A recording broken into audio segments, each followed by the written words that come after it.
Okay. All right. You ready? I'm ready. We're going back in time. Back to the era of when we called these 63 to 7 Corvettes mid-years and not C2s. We're going back in the era where there's bell bottoms and ducktails.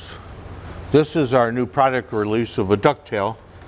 The thing we did different was we've added a back side to this with a mechanical fastener, okay? So instead of having to glass it on the car, you can bolt it on the car. We don't like to drill holes any more than we have to, but occasionally we make an exception.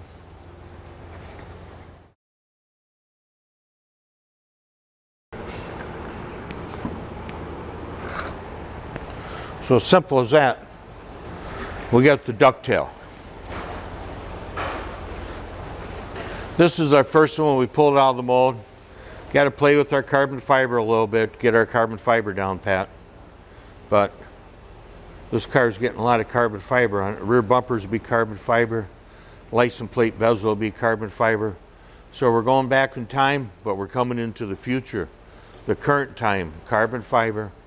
What else can we do? We're always looking for suggestions. So if you're old timer and you remember something cool that we used to do back in the day, share it with us, and we'll see what we can do to come out with it. We got a lot on our plate. We're trying to come out with new products all the time. Sometimes we're coming out with them faster than Andrew can get them posted. So with that said, thanks for watching.